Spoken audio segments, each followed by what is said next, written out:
Thanks for listening to the Media People Podcast, lively and insightful chats with the people who power the media industry. I'm your host, Victor Genova. For more episodes, you can go to soundcloud.com/mediapeoplepodcast, or you can subscribe on your favorite podcast service like Apple Podcasts or CastBox. Views expressed by participants are personal. It's part 2 of our chat with Laura Gaggi, founder and CEO of Gaggi Media. In this episode, we'll learn about the growth of Gaggi Media, some of Laura's ventures that didn't go as planned, and her most recent endeavor, Peloton Media. I don't know if you know SDI Marketing. They're an amazing experiential marketing company. And they still actually have Gatorade and Pepsi 25 years later. That says a lot, especially like what you mentioned there. I think it's 30 years later now or more. And that's big, too, because you mentioned that Gatorade had been bought by Pepsi, or Quaker had been bought by Pepsi. So usually when there's that consolidation at the client level, it kind of puts a bit of turmoil in at the agency level because you're not sure where they're going to go from there. But as the agency grew and you hired more people, I imagine you relinquished a lot of those planning and buying duties that you had done before and at your previous gig. Was that hard to do, to take a step back and go, okay, we've got a new client and I'm not going to be the one planning this, or I'm not going to be the one calling the rep saying we want X number of GRPs? No, I realized I'm an incredible delegator and leader. So I wasn't. I didn't. That's a good thing. A lot of people I don't never see had that. a problem with the transition. Okay. At all. No, because it's a very exciting.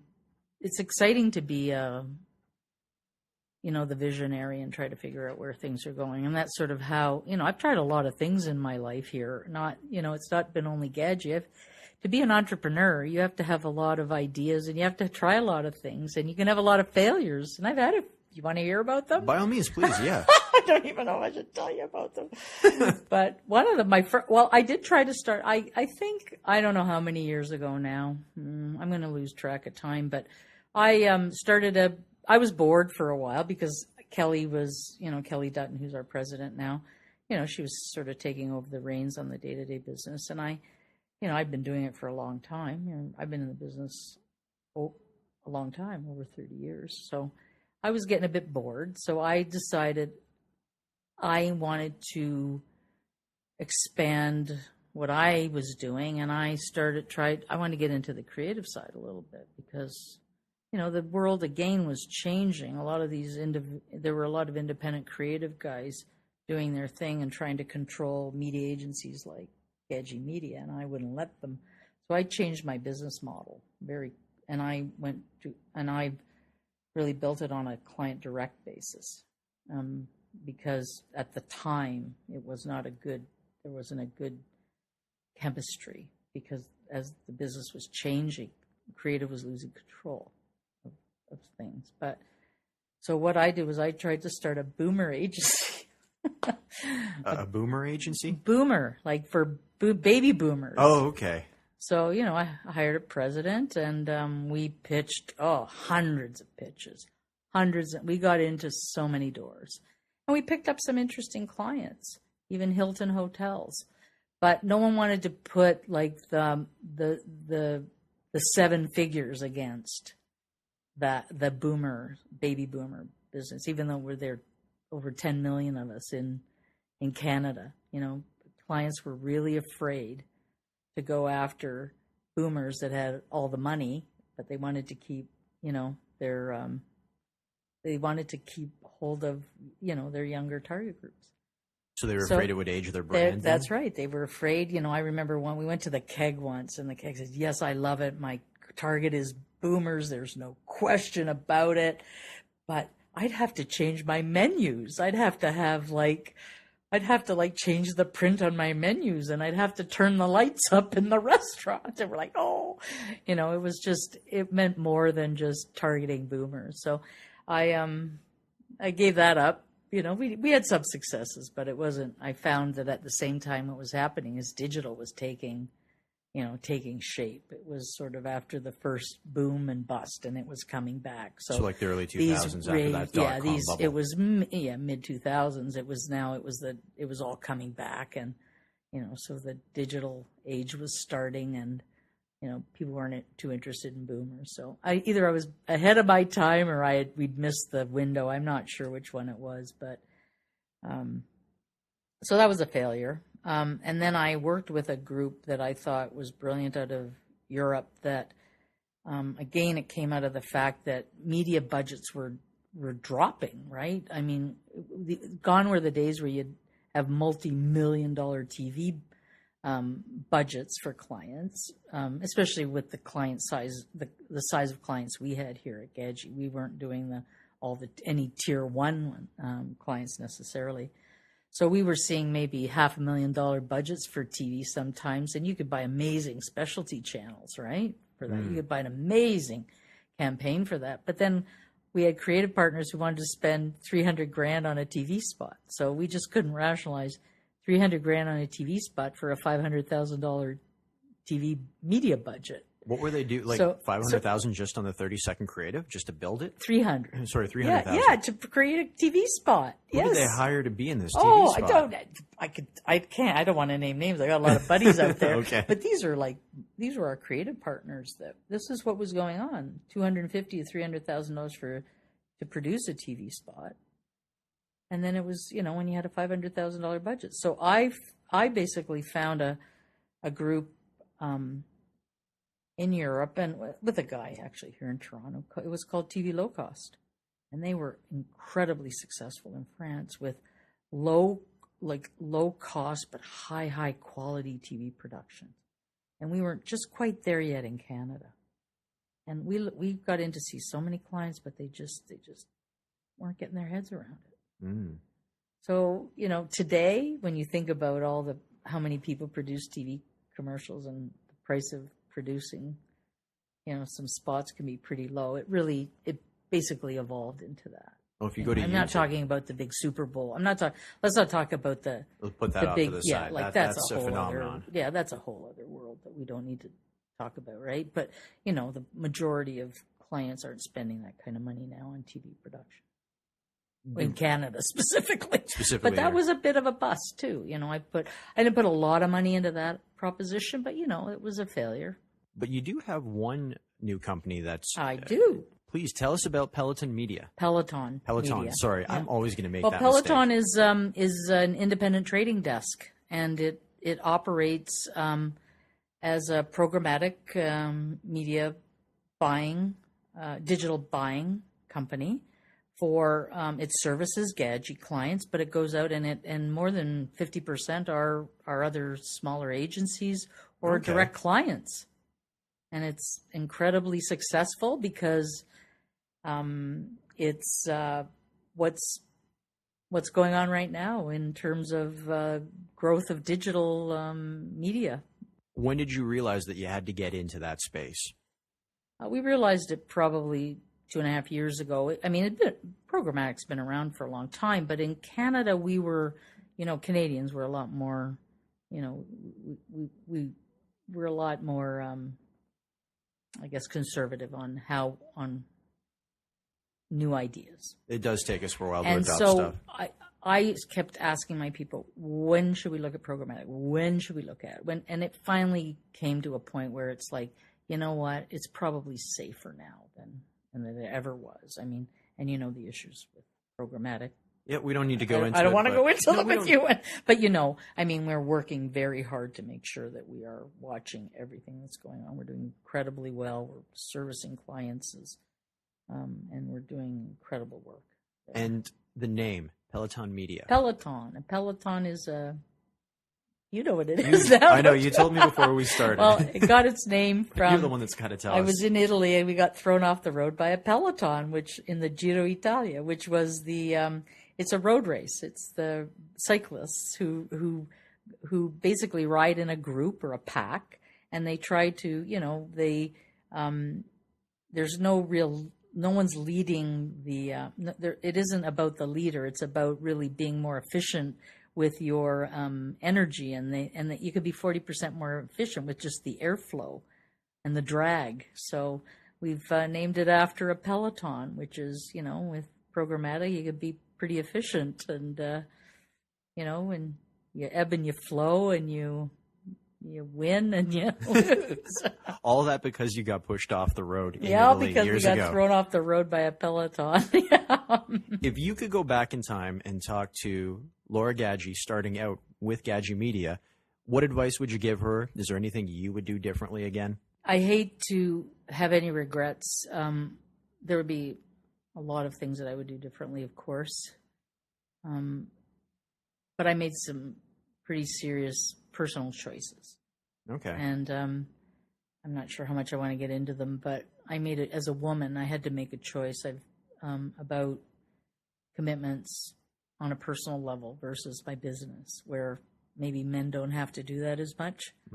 When I think of the size of Gaggi versus the size of some of the other companies like Taxi and I think Media Experts, I think they started before us. They're a lot bigger than Gaggi ever will be. It's mainly because of the choices that I made on a personal level, but also in how I wanted to service clients. So a young Laura would, I don't know if she'd be any different, but I if I had made other choices, I'm sure I would have been a powerhouse. Okay. How's that? Is that clear as mud? That's perfect. It's your story, though. Later this month, you're going to be going off to Rome. Tell us what you're going to be doing there, apart from seeing the sights. I'm going to Rome. I've already actually prejudged for the entertainment category. So the finalists will be judged in Rome. I'm not judging in Rome.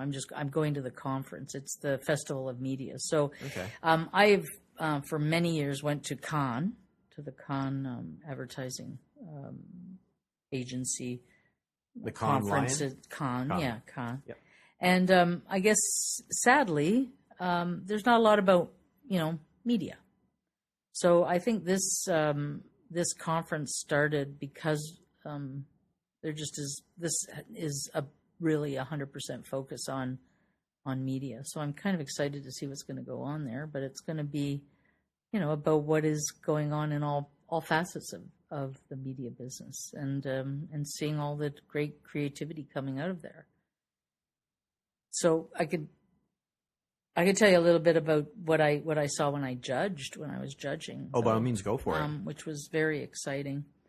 One of the biggest trends that sort of became so clear to me, it's all about, we talk so much about content marketing, but was that I would say almost 80% of the campaigns that I judged had developed their own content. Okay. So to me, that was like a humongous trend. So they weren't going to existing media organizations or to existing sponsorships or opportunity. They were building their own. Kind of like a Red Bull. They're known for that. Content marketing galore. They'll make those videos that people want to watch on YouTube and share. Yeah. And it's something they do in-house. Yeah. So like that, for sure. But then what's great about when you content, this is my latest issue, is you can produce all the content you want, but if you don't amplify it, that's true. No one's going to specifically go and watch a commercial about some product they could care less about unless you really make them want to go there. It's like what you said earlier on. Like, let's say they had spent, what was it, 300 and 500,000? Yeah. They had spent all 800,000 on that spot. Yeah. Then what? That's what's happening. Just gets locked in a vault. So what was so wonderful about what I saw worldwide was that when content was produced, sure, social media and earned media happened, but it was, paid media that really amplified it and made the successes. The one thing that was sad to me, though, was that a lot of them didn't have longevity, like they weren't sustainable. Gotcha. Because, for whatever reason. So that, to me, is an interesting thing that's going on now, is it's like a hit and run. So it's going to be interesting. I think, I'm going to be a strong advocate for amplifying any content that's produced. And you gotta, it's still about awareness. People have to know. Absolutely. The line I always use with people in our industry is, that, I don't know what you'd call it, but when a tree falls in the woods, is anyone there? If no one's there to hear it, does it make a sound? And people get into philosophical debates. I go, but coming from advertising and media, I say to people, no, if there's no audience, there's no sound. No one is paying attention. I know, but I still struggle because we do have a lot of clients that I think what our struggle is now today is that, clients' budgets have declined and they are still producing some content and putting it up on their YouTube channel. But would you say they've declined, or they've fragmented so much that it dilutes each individual platform or medium?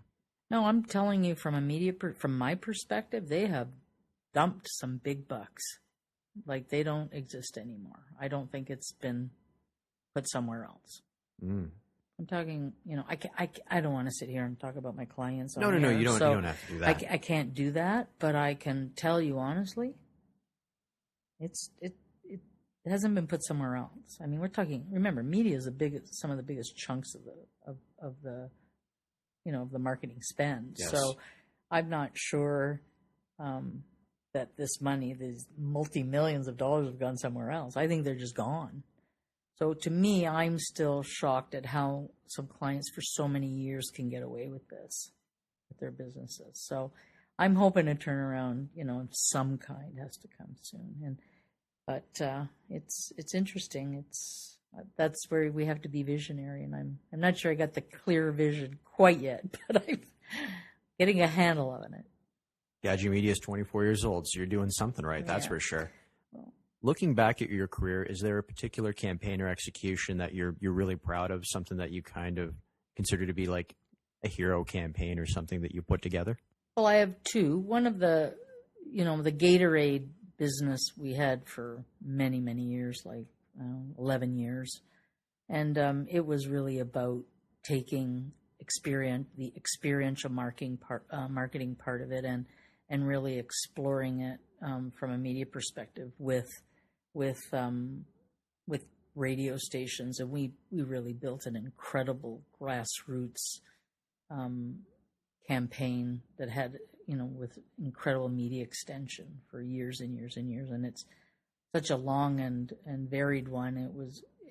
And we're so proud of it. We built that brand in Canada. It was nothing when we started.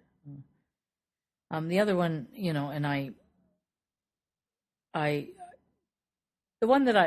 one of them that I'm proud of, and I'm actually looking at a piece of art that inspired me is I love Chihuly.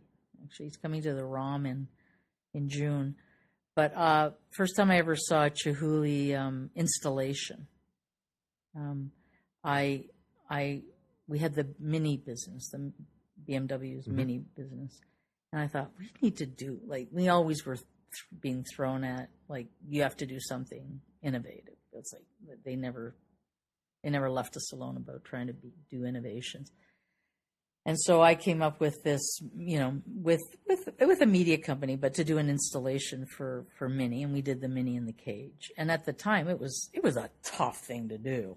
It was really tough to get this Mini in a cage and put it somewhere, and then make it a campaign. And would you have to get permits for that? Permit. But we dealt with Zlock Media, and they were mind-blowingly wonderful partners at the time. But it was we got incredible accolades from that, and it was picked up in Europe, and I mean that was a great story, a great sort of case study of media innovation. But if we had had social media at the time, it would have been mind-blowing. Yeah, it would have been everywhere. That's mind-blowing. For sure.